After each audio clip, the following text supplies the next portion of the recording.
Hello, and welcome back to LTC Heroes Live by Experience Care. My name is Peter Murphy Lewis, and I am your host today. I'm joined by Matt Teresinski. He's the Director of Business Development at Platinum Communities. Matt, welcome to the program.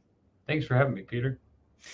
Matt, I've gone through our notes from our first chat that we had with Victoria, and what stands out right away is that you come from a family business. As I've mentioned before, I've spoken to a lot of different family members and coming up, but I'm interested in your story. Tell me your initiation story and how you got into Platinum Communities. So Platinum Communities was originally started by my uncle. He was a CPA and he did the books on assisted living and nursing homes. And so he got together with some partners in the early 2000s and bought into one and sold one and started trying to get into the business.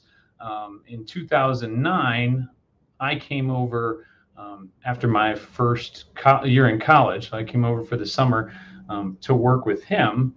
And that was kind of the origin of all this. He ended up passing away in 2012. My dad came over from an engineering background to actually run this, and we've been at it ever since.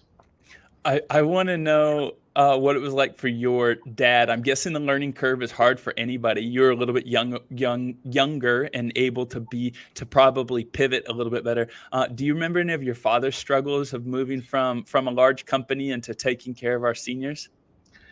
There were a couple. I think managing engineers is a little bit different than managing nurses. And so he came from an environment that was very meeting heavy, data heavy, and didn't have as much of a soft touch as maybe we've become accustomed to now. And so I remember one of our first meetings that we had. It was an all hands meeting, which is very standard in his world, but it was the first time we were doing it. And he threw up a bunch of slides, and the slides showed all the areas we could be improving in. And of course, that's the way he meant it, but everybody else took it as, oh my gosh, we're doing all these things terrible. And so we didn't have enough Kleenexes in the room that day. And so that was the beginning of, a learning curve that took us a few years to really find that sweet spot of, trying to measure performance and get better at the things we do, but also understanding that this is a business about people. It's people caring for people, and the best way to find people that can care for other people is to take care of their needs. What did you learn from working with your father, given that he came from a completely different industry that you think affects the way that you lead, even the way you care? Patience was one of the things that he always had, that, certainly in my early 20s, I did not. I wasn't ready to be patient with anything. I wanted to make it happen now. The other thing that he really taught me was trust your people. Put people in a position to do their job and then get out of their way. I think that was something for me when I was managing, first starting to manage people in my mid-20s, that was a challenge for me. I thought managing meant that you would check up on them and see what they're doing all day and are they getting all these things done. And, what I learned from him is that that's going to stifle their ownership and responsibility of their tasks. And we're never going to get the same thing out of them. So that's one of the things that, still to this day, I try to channel my inner John when I'm in those situations. I kind of want to stay on this topic for a minute and bounce around to different subtopics. What was your relationship with your father as him as an entrepreneur, him as a leader? When did you go to him for advice, or were you more observant, or was it you watch him? Tell me a little bit about how you learned from his leadership style. I was really lucky because he was open with me almost right from the start. I think there was a little bit at the beginning that was rocky, where I would ask a lot of questions, trying to understand why he made the decisions that he made. And I think at first, some of that may have been taken as you're questioning my judgment. And so it took us a little while to kind of work through that. But one of the things that, I really find valuable about my dad and I's relationship is just how open we've always been. And his office is right next to mine, still is. And I'll walk in there and talk to him about anything. I mean, that's how things have been here for many, many years. And I think that that's helped. That's really helped the synergies in our leadership. I mean, sure, certainly I'm going to have my own style, and I'm a little bit different, but all of those things that he did really well and does really well, that have helped create the culture of the company we have today, I think those are the absolute foundational bedrock that this organization is built on. This is gonna give you a little bit of warning, because I'm gonna ask this question first of your father, and then I'm gonna ask this question of you. Your father's gonna think it's funny that I ended up asking so much about him, but I'm interested in how you think working in long-term care has changed him, and as you know, I'm already gonna ask you afterwards how it's changed you. That's a great question. Take your time. Silence always means that I asked a good question.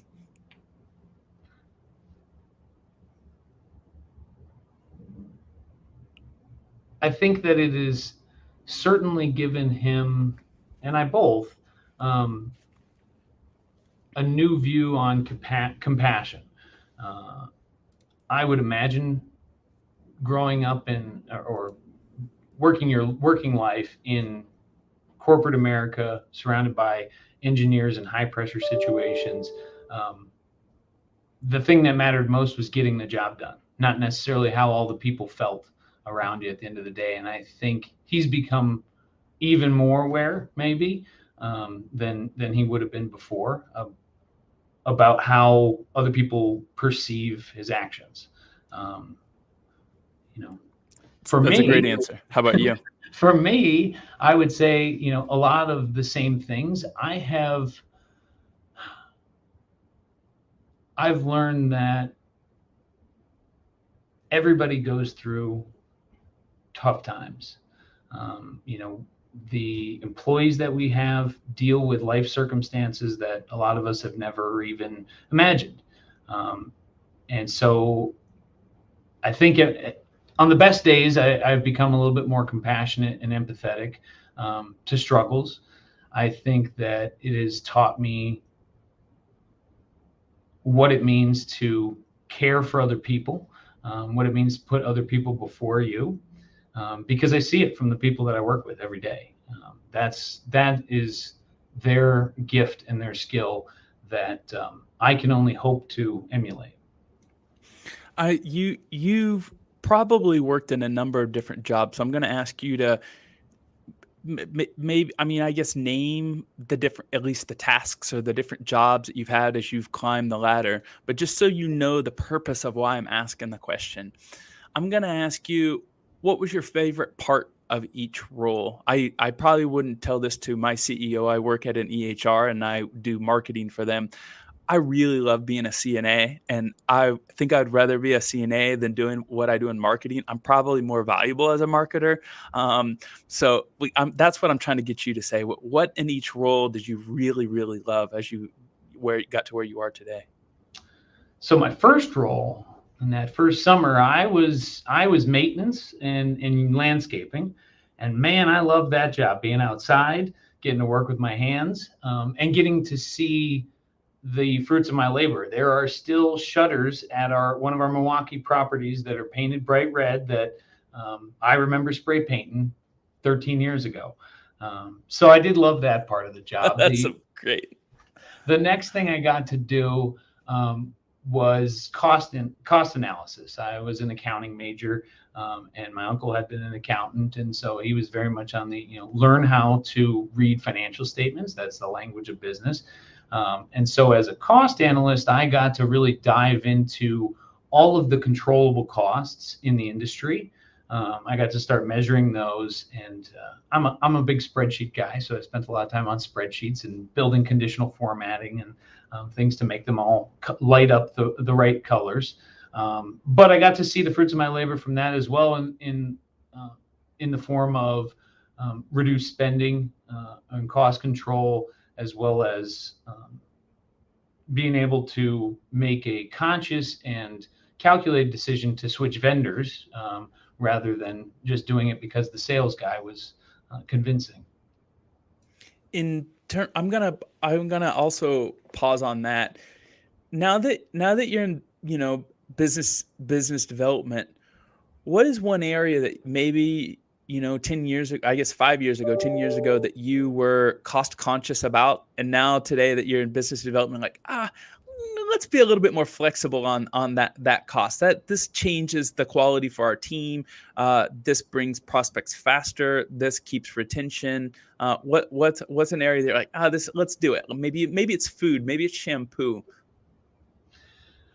Food's one of those areas that we know is extremely important to residents. It's one of the few things that changes each day. And so, yes, we have absolutely loosened the budget there a little bit. Activities is another big thing where I really try to encourage our activity directors to come up with ideas. And, we typically have budgets, but if you got a good idea and you want to put together a party or you want to host something, let us know. And we love those kinds of things. I think that money is well spent, and it really feeds the culture that we're trying to cultivate.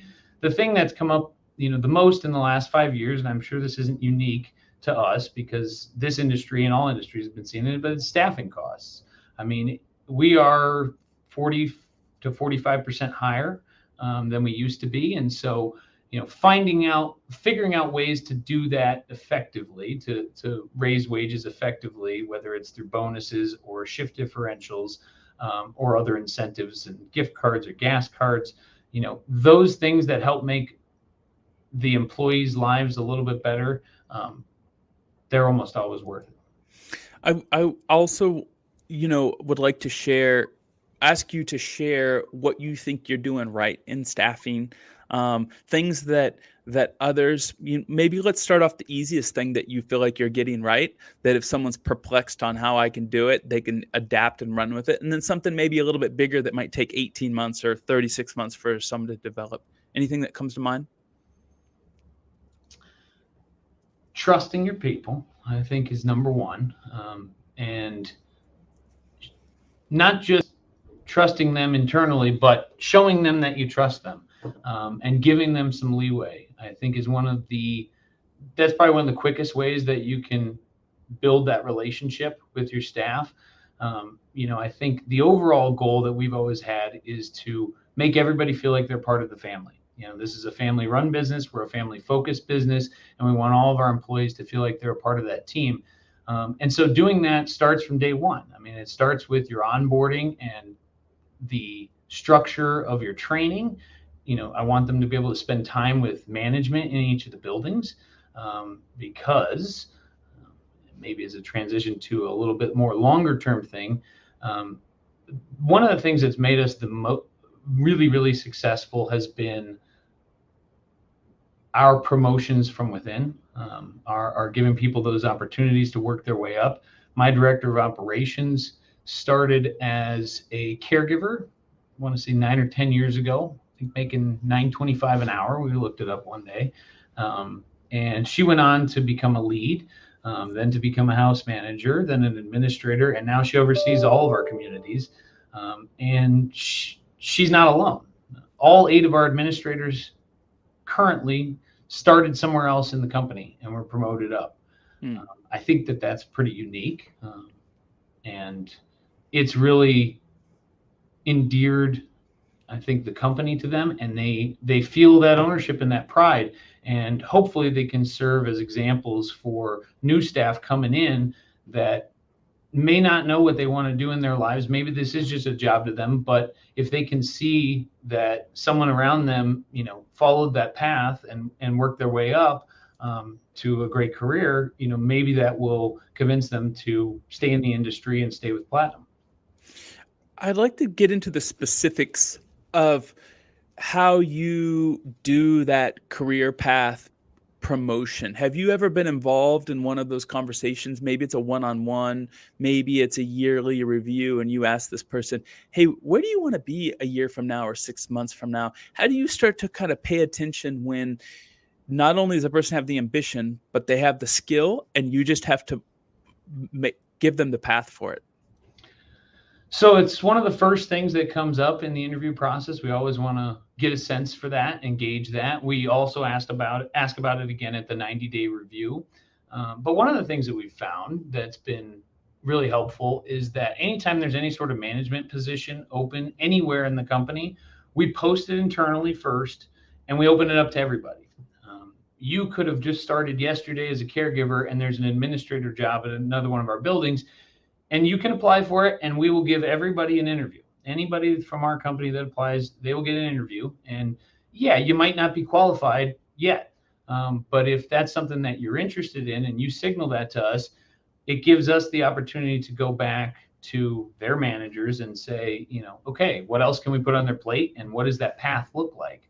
And so typically there are, 4 or 5 different steps that somebody can work up from caregiver to lead caregiver to care coordinator into house manager. And so, as you know, there's plenty of turnover in the industry, and we try to give those opportunities internally first. And I think that has shown us, given us a signal for who we might be able to turn to in a time of crisis or when we need somebody who can step up and take more responsibility. But it doesn't, even if they don't get the job, it doesn't necessarily mean that wasn't time well spent.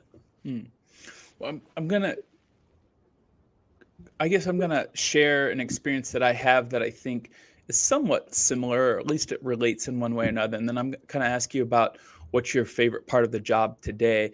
And I think when you were sharing about how you have this conversation right away in the first interview, I don't think that I'm that insightful, which I will in my next interview when I'm on board and when I'm interviewing someone. But what we do is, for the first 30 days, we have a simple 3-question Google survey that the person has to fill out before they finish their shift. And one question is, what's one thing that if I forced you to ask a peer or supervisor that you didn't understand, what would that question be?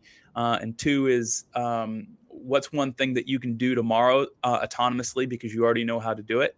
And then the third one is, if you had to compliment yourself about something you did today, what would it be?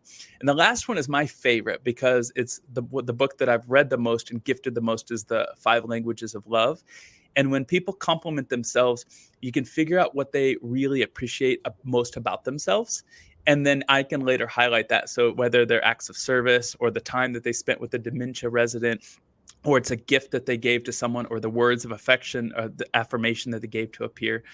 So thank you for sharing your story. I just want to share mine because it's been really, really helpful for us as we've grown our team. I want to ask you, because you're very self-aware. You've shared kind of watching your father from below, and now you're in the executive position. What's your favorite part of the job today, Matt?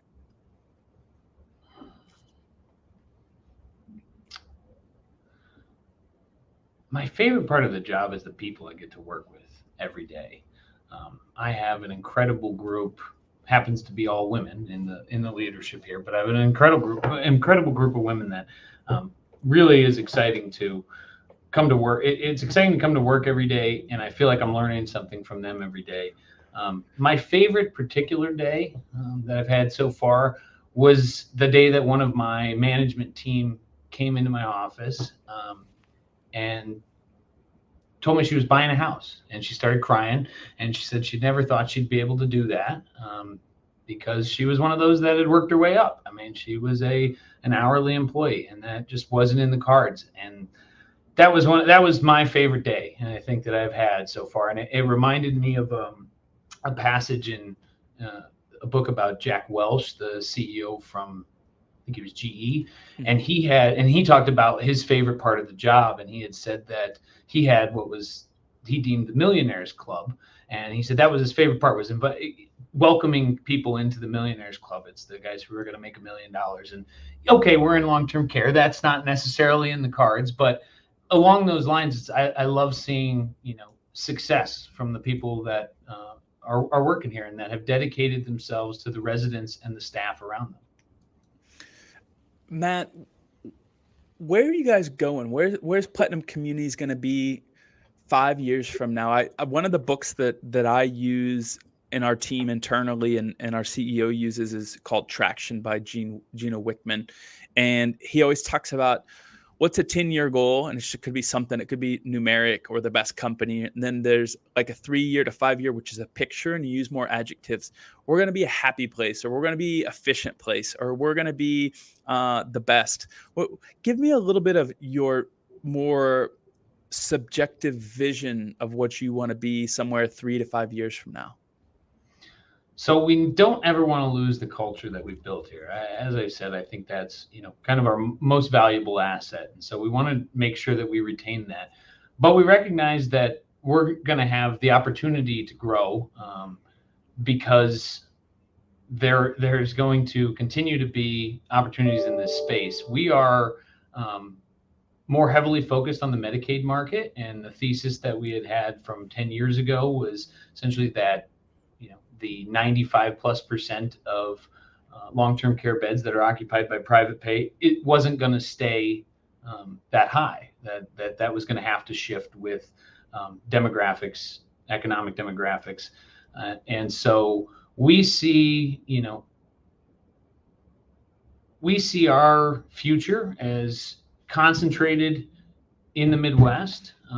We really like being able to go and touch each of our communities, and I recognize that that'll get harder as we continue to grow. But we would like to get to, in the 2,000 bed range. That would put us in contention for the largest providers in Wisconsin. We still have a very fragmented market here, and so I think in the next 5 to 7 years, we would like to see about 2,000 beds, retaining that culture and continuing to promote from within, and look for ways to give back to the community and to serve more residents. Matt, I've been to a whole bunch of conventions in the last 6 months. I think 6 conventions, and I've got 3 or 4 more in the next 3 or 4 months. I'm always interested in, I guess, and this answer is so diverse by each leader that I speak to, in terms of resources. When you don't know either the direction of the industry, or you don't know what's coming with compliance, or you don't know who's hitting with surveys, who do you turn to, or what do your LTC long-term care resources look like? You shoot an email? Do you call your neighbor? Do you call your uncle? I guess your dad? What do you do? Internally, we have a lot of resources, and we have a lot of institutional knowledge that we certainly lean on. When that's not enough, we're typically reaching out to industry groups that will meet at those conventions. A lot of times, the Wisconsin Assisted Living Association has been a huge resource for us, as well as some of their partners there when it comes to specific licensing or survey issues. We have a couple of partners we turn to there, and if it's anything else, we are not afraid to reach out to experts across the industry. I mean, because we're concentrated here in Wisconsin, most of the resources we use have been local. And my last question, since you're a numbers man, love spreadsheets, what's a unique metric that maybe not every long-term care organization looks at once a week or once a month or once a quarter, that you like it? It might be more interpretive than it is quantitative, but you look at it, and maybe it's reviews on Google, maybe it's some net promoter survey, maybe it's your retention that's the most important. Retention is certainly important. It has become a challenge over the last few years, but that is a metric that we're constantly watching. We use a full-time equivalence per resident calculation that is kind of a metric for staffing levels, where they're supposed to be at. We have recently put together some challenges for our administrators to boost Google reviews and see if they can get to certain thresholds. But I'd say that's pretty unique. Whenever I mention Google reviews, people look at me like, why does that matter? And as a marketer, it's probably the best thing that you could do that you actually control, that will help your census a year from now. Matt, my last question as we sign off here is your leadership style. You've had some amazing mentors that have taught you not only about business, they've taught you about care, they've taught you about our seniors. What does your leadership style look like? How would your peers or your teammates describe you? My goal is to stay out of their way. Number one, not get in their way, and to provide support in any way that they need. I always try to end any of my calls with, is there anything else we can help you guys with?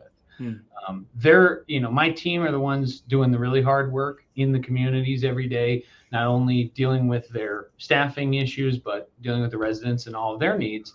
And I know that, I have a whole bunch of back office stuff that we have to manage to make sure that their jobs are possible to do. But when it comes to managing my team, I found that I'm really lucky to have the people that we have. And so I mostly try to get out of their way. My director of operations knows the ins and outs of what needs to happen in those buildings in a way that I could only hope to ever know. And so I defer when it comes to that. And so I'm trying to continue to give people those opportunities to lead in our organization so that I can focus on bigger picture items. Man, I appreciate you taking the time to join LTC Heroes, and hopefully our paths will cross in real life one of these days up in Wisconsin. Thank you so much for your time. Great.